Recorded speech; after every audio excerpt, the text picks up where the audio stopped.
ሰላም ክቡራን ደንበኞቻችን እንዴት ናችሁ? ዛሬ ደግሞ በክፍል 2 ሀሁ አማርኛና እንግሊዝኛ መተናል። ባለፈው እነኚህ ተምረን ነበር። ላስታውሳችሁና ወደ ክፍል 2 የላስ ትምህርታችን እንሄዳለን።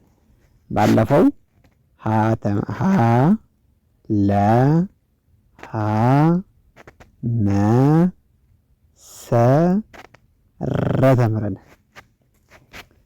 አሁን ዛሬ ደግሞ እዚህ እንጀምራለን። የባለፈው ፓርት ያላያችሁ ካላችሁ ጠቃሚ ሆኖ ካገኛችሁት በደንብ ተከታተሉ። ዲስክሪፕሽን ላይ ስላለ ዩቲዩብ ቻናላችን ላይክ፣ ሰብስክራይብ እያደረጋችሁ ቤተሰብ ሁኑ። የደወል ምልክቷን እያበራችሁ አዳዲስ ቪዲዮዎች ስንለቅ በቀላሉ እንዲደርሳችሁ። ዳይ ወደ ትምህርታችን እንቀጥል። ሰ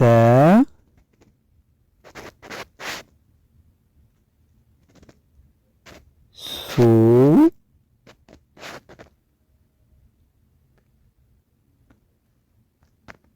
ሲ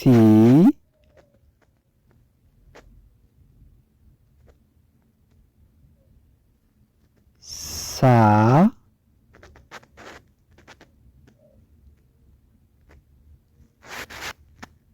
ሴ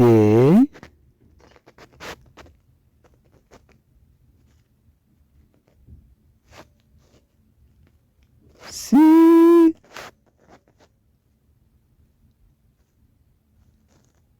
ሶ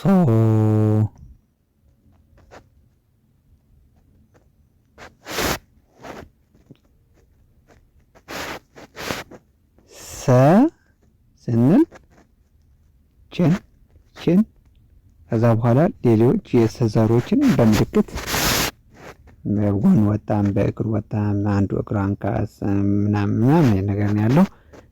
ሱ ከሰለየት የሚያደርጋት በቀኝ በኩል ጎኗ ወጣ ማለት።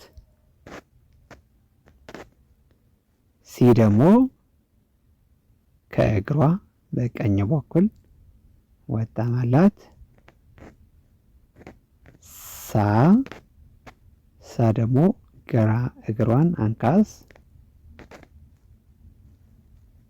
ሴ በቀኝ በኩል እግሯ ላይ ቀለበት ከዚህ የሚለያት ሲ ቀለበት የላትም ምራ ወጣም ነች። እቺ ደግሞ አምስተኛዋ ሴ ቀለበት አላት ማለት ነው። ስ ደግሞ ጭንቅላቷ ጎንበስ ያለች ነች፣ ዘማማ ነች፣ ወደ ግራ በኩል ጎንበስ ያለች ነች። ሶ ደግሞ ቀኝ እግሯን አንካት ነች። አራተኛዋ እቺ ሳ ግራ እግሯ አንካት ነበረች። እቺ ደግሞ ቀኝ እግሯ አንካት ነች ማለት ነው። ሰ ግዕዝ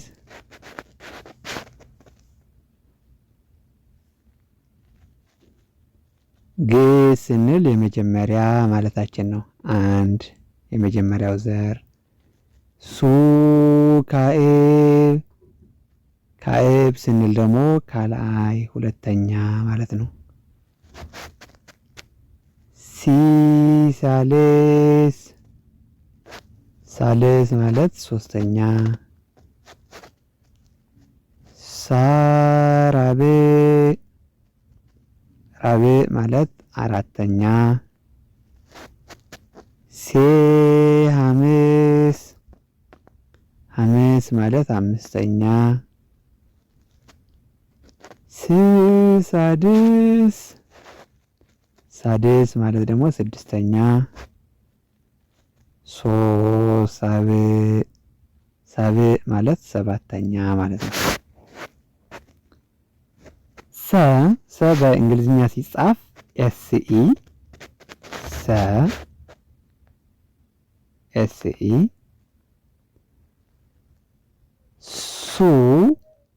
ሱ ኤስዩ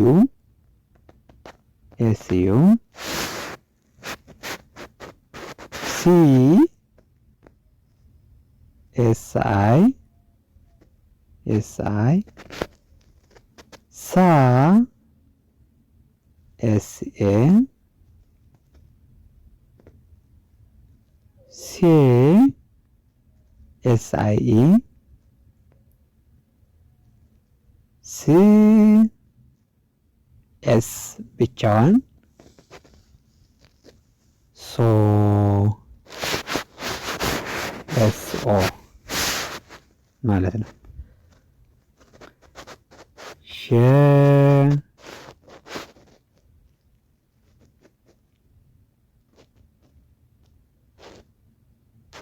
ሹ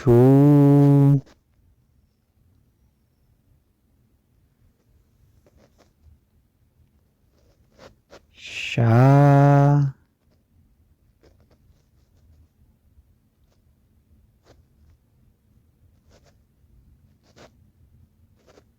ይቅርታ ሺ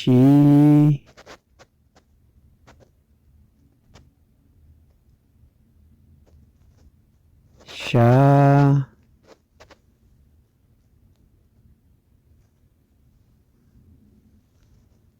ሼ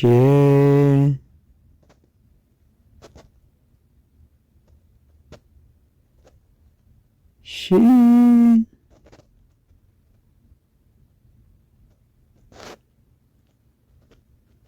ሹ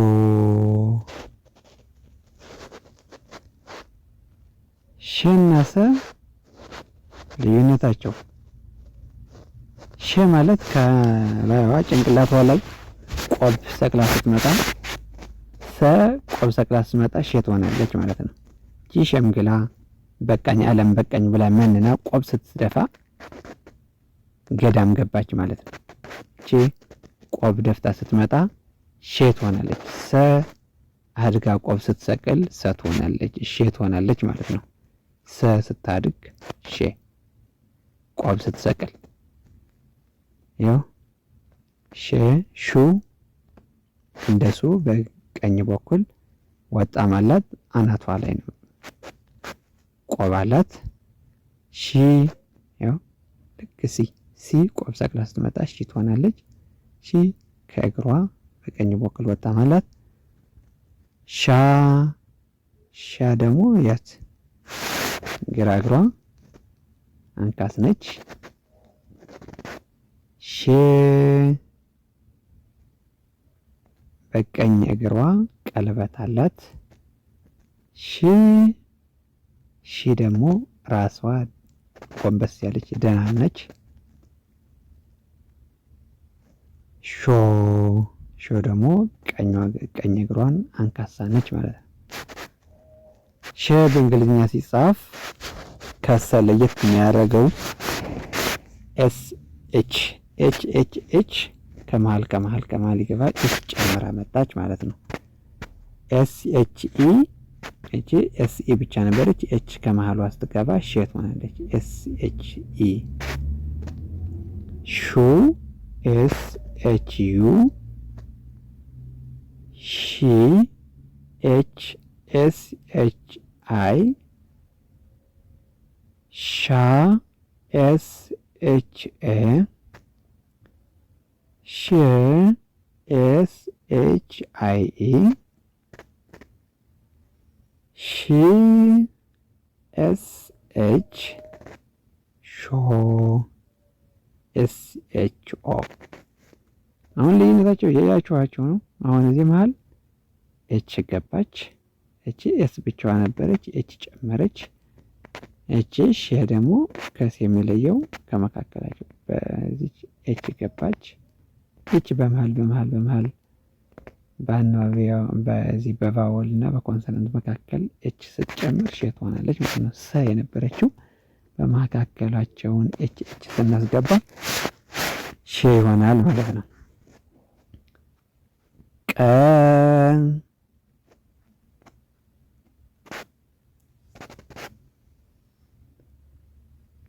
ቁ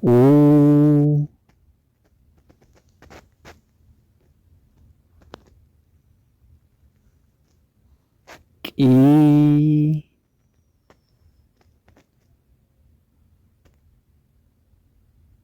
ቃ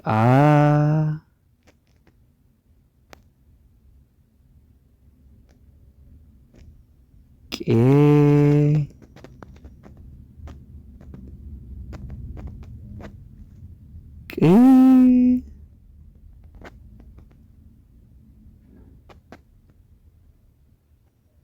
ቆ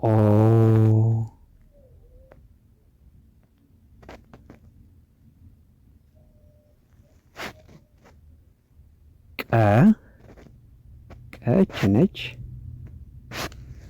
ወገቡ ይዞ የቆመ ሰው ትመስላለች። እዛችን የመጀመሪያ ምልክቷን ከያዝ ከዛ ቁ እታችኛዋ ከእግሯ አካባቢ በጎን ወጣም አላት። ቁ ስትሆን ቂ ስትሆን ከስሯ ወጣም።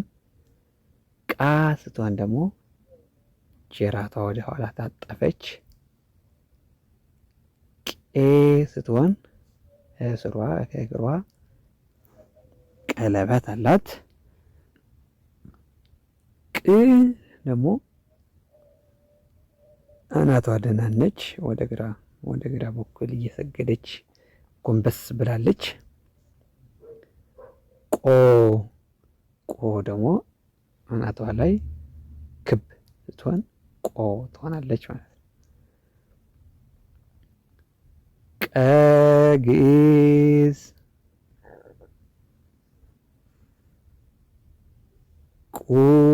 ካዕብ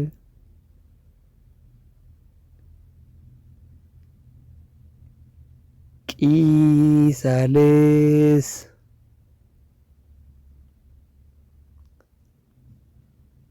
ቃራብዕ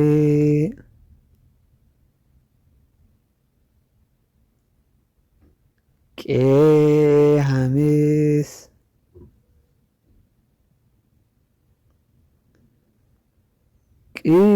ሳድስ ሳብዕ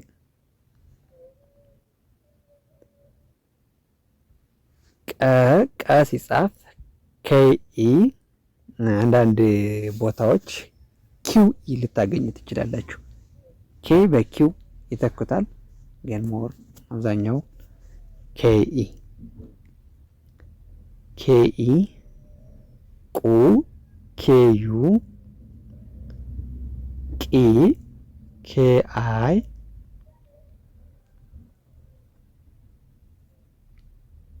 ቃ ኬኤ ቄ ኬአይኢ ቅ ኬ ቆ ኬኦ ማለት ነው።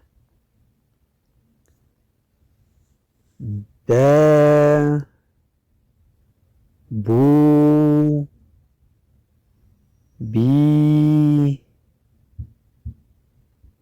ባ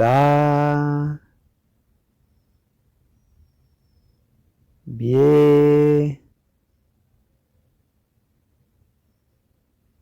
ብ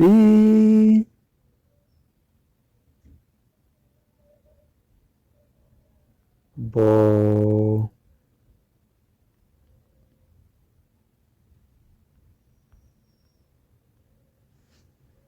በሀ ወደ ታች ተዘቅዝቃ ስትመጣ በትሆናለች ማለት ነው። ፊቷን ቀይራ ወደ ታች ሀ ወደ ላይ ነበር ፊቷን ወደ ታች ፊቷ ተገልብጣ ስትመጣ በትሆናለች ማለት ነው። ሀ ፊቷ ስትገለበጥ ማለት ነው። ወደ ታች ስታደርግ በትሆናለች። ቡ በቀኝ በኩል ወጣም አላት ከጎኗ። ቢ ከእግሯ ወጣም አላት። ባ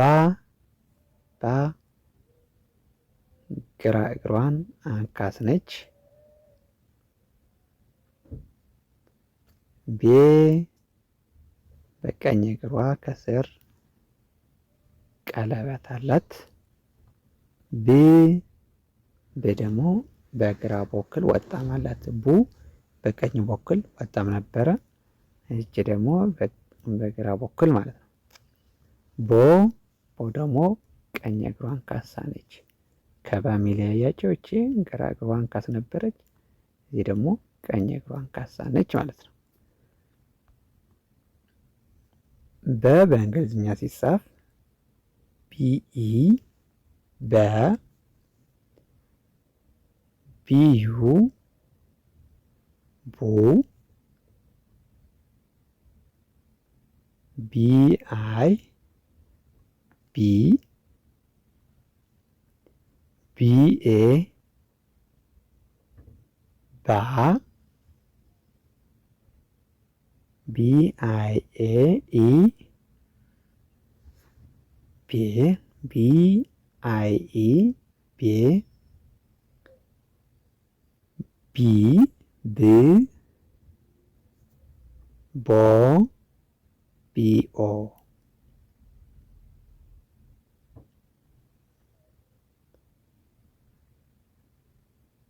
ተ ቱ ቲ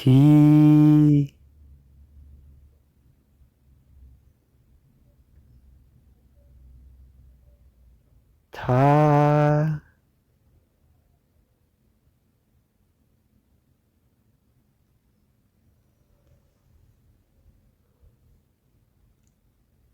ቴ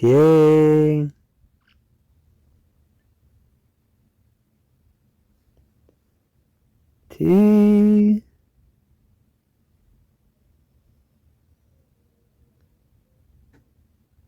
ቶ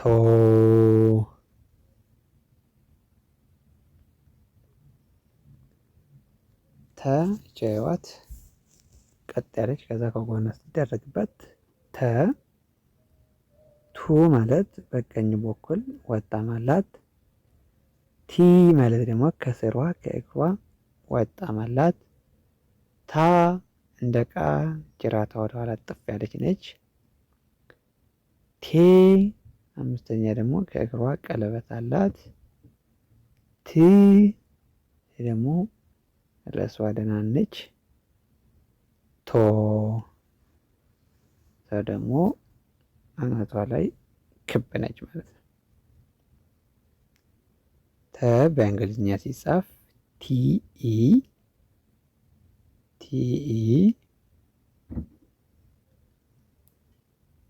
ቱ ቲዩ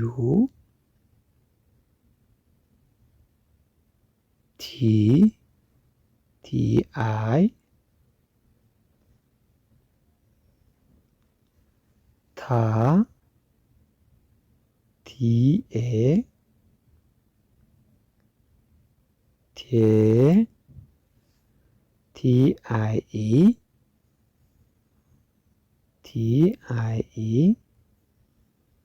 ት ቲ ቶ ቲኦ ማለት ነው። አሁን ደግሞ ተ ባለ ቅድም ሰ ቆብ ሰግራ ስትመጣ ሼ ትሆናለች ብለናል። አሁን ደግሞ ተ አናቷ ላይ ቆብ ሰቅላ ስትመጣ ቼ ትሆናለች። ተ ወደ ቼ ትቀየራለች። አናቷ ላይ ስንጨምርባት ቼ ትሆናለች። ቼ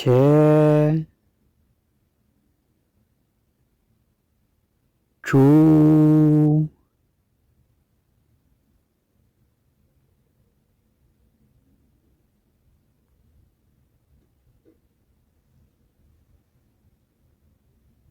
ቺ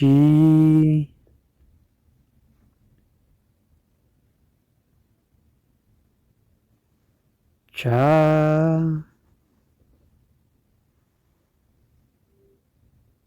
ቻ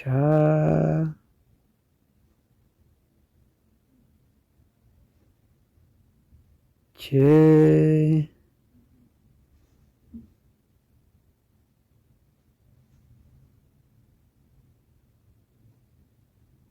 ቺ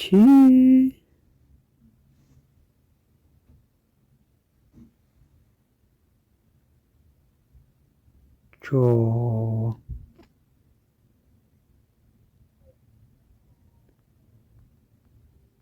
ች እና ተ እኩል ናቸው።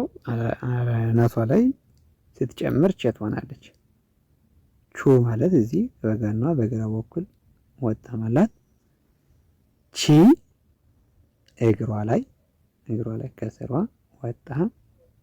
ቻ ደግሞ ጭራቷ ወደኋላ ጥፍ ያለች ነች። ች ደግሞ ከእግሯ ቀለበት አላት። ቺ ደግሞ ድንን ያለች ነች። እናቷ ላይ ድንን ያለች ነች። ወደ ግራ ዳይሬክሽን፣ ወደ ግራ ገጥ አናቷ ድንን ብላለች። ቾ ደግሞ አናቷ ላይ ቆብ ሆና አናቷ ተጨምሮባታል ማለት ነው። ዜሮ አላት። ቸ በእንግሊዝኛ ሲጻፍ CHE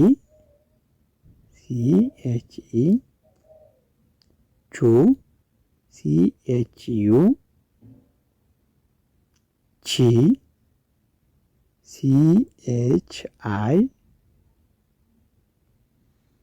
ቻ CHA ቼ CHIA CHIE ቺ CH ቾ CHO በቀላሉ እንዲያዝላችሁ በየእያንዳንዳቸውን ቃል በመመስረት ብትይዟቸው ቆንጆ ነው የሚሆነው። ስፔሻሊ በአቅራቢያችሁ በሚገኙ ሰዎች ስም ብትይዙት ለእናንተ በቀላሉ ለማስታወስ ያግዛችኋል ማለት ነው። ሰ በሚለው ሰረበ፣ ሰጠይ ምናምን የሚሉትን ስሞችን በመመስረት ለሰ ሊያስታውሳችሁ የሚችል ስም ትሰጡታላችሁ ማለት ነው። ሸዊት፣ ሽማግሌ፣ ብዙ ስሞችን መስጠት ትችላላችሁ። ለሸ ሊያስታውሳችሁ የሚችል። ቀ ደግሞ ቀለበት፣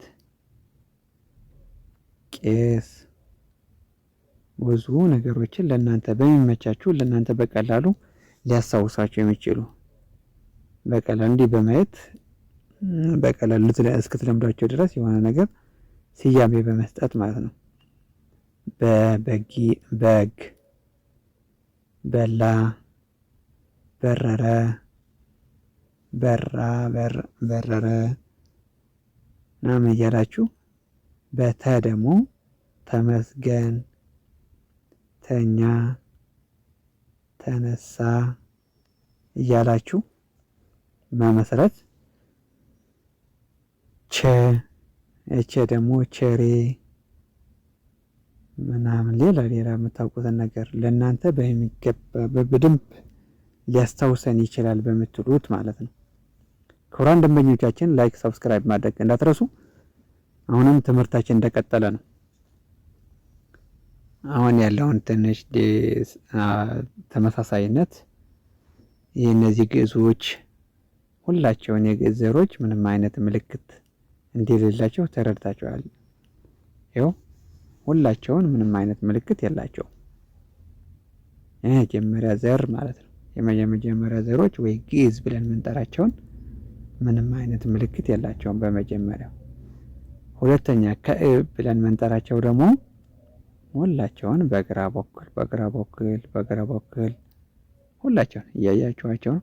በግራ በኩል ሁላቸውን በይቅርታ በቀኝ በኩል ለማለት ነው። በቀኝ በኩል ሱ በቀኟ ወጣም፣ ሹ በቀኝ በኩል ወጣም፣ ቁ፣ ቡ፣ ቱ፣ ቹ እነዚህ በግራ በኩል በቀኝ በኩሉ ወጣም ስታገኙበት ይሄ ምን ማለት ነው? ሁለተኛ ፊደል ነው ማለት ነው።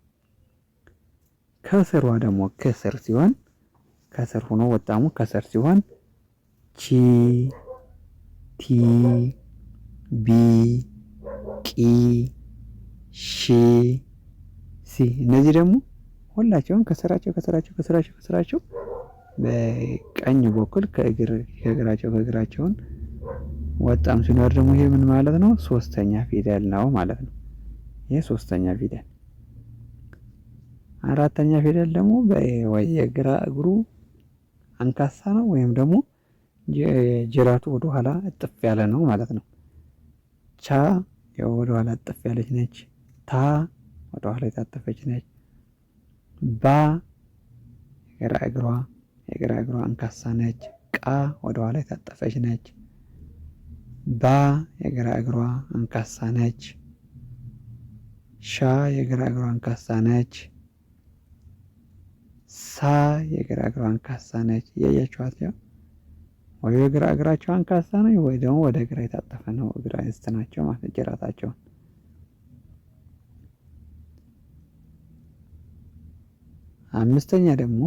አምስተኛ ወይ ሐምስ ብለን የምንጠራው ከበስተን እግራቸውን ቀለበት አላቸው። እግራቸው ቀለበት ያላቸውን እነዚህ ምንድን ናቸው? አምስተኛ ናቸው ማለት ነው። ዮት ቀለበት አላት። ሽ ቄ ቤ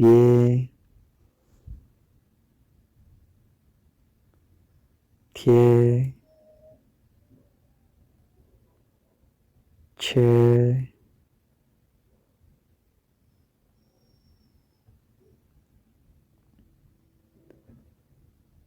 አምስተኛ ሁሉም ቀለበት አላቸው እግራቸው ማለት ነው። ስድስተኛ ወይም ሳድስ የምንለው ደግሞ ቺ አናታቸው ላይ ወደ ግራ ገጥ ዘመም የዘመመ ነው። ቺ ይወት ት ብ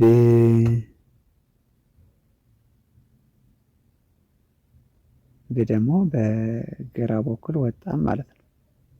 በግራ በኩል ወጣም ከቡ ጋር የሚለያቸው ቡ በቀኝ በኩል ነው ወጣሙ። ይሄ ደግሞ በግራ በኩል ማለት ነው። ቅ አናቷ ላይ ደህና ጎንባሳ ነች። ሺ ያት ጎንበስ ያለች ነች። ስምዮ ተመሳሳይ ነች፣ ጎንባሳ ነች። ወይ በግራ በኩል ወጣም አላቸው ወይም ደግሞ አናታቸው ደህና ነው። የስድስተኛ። ሰባተኛ ደግሞ ብዙ ጊዜ ወይ አናታቸው ላይ ቆብ ይኖራቸዋል፣ እዚህ ክብ ይኖራቸዋል፣ ወይም ደግሞ ቀኝ እግራቸውን አንካሳ ነው የሚሆነው። ሶ ቀኝ እግሩ አንካሳ ነው። ሾ ቀኝ እግሩ። ቆ አናቷ ላይ ቆብ አላት፣ ክብ ነች። ቦ ያው ቀኝ እግሩ አንካስ ነው። ቶ አናቱ ላይ ክብ ነው። ቾ አናቱ ላይ ክብ ነው። እያችኋቸው ነው። በእንግሊዝኛ ሲጻፍ ደግሞ ሰባተኛ ሁላቸው መጨረሻ ኦ እንጨምራለን። ስድስተኛ ሲሆን ደግሞ ብቻቸው ናቸው የሚሆኑ ወይ ኤች ይጨምራሉ ወይም ደግሞ ብቻው ሌተር ለምሳሌ ቲ ቢ ኬ ኤስ ኤች ኤስ ናቸው የሚሆኑት። አምስተኛ ደግሞ አይ ይጨምራል ማለት ነው። አይ ይጨምራል። አራተኛ ሲሆን ደግሞ ኤ ይጨምራል። ሶስተኛ አይ ብቻ ጨምራሉ። ሁለተኛ ሲሆን ዩ ነው የሚሆነው አናባቢዎቹ ማለት ነው። ግዕዝ ሲሆን ደግሞ የመጀመሪያው ሲሆን ደግሞ ነው የምንጠቀምበት። ከሀ ብቻ ነው የምንጠቀመው ማለት ነው። ክቡራን ደንበኞቻችን ለዛሬ በዚህ ይብቃን። ላይክ፣ ሰብስክራይብ፣ ሼር ማድረግ እንዳይረሳ። የባለፈው ፓርት ያላያችሁ ካላችሁ እዩት፣ ይጠቅማችኋል። መሰረት ነው ሁሉም ነገር። ቀጣይ የመጀመሪያው ሳታዩ ይሄንን ማየቱ ይሄን ያህል ጠቃሚ ሆኖ አይሆንም ብዬ ስላሰብኩ ነው። የሚጠቅማችሁ ከሆነ ሪፈር እያደረጋችሁ እዩት። እናመሰግናለን። መልካም የትምህርት ጊዜ ይሁንላችሁ። ላይክ፣ ሰብስክራይብ፣ ሼር እያደረጋችሁ ቻው።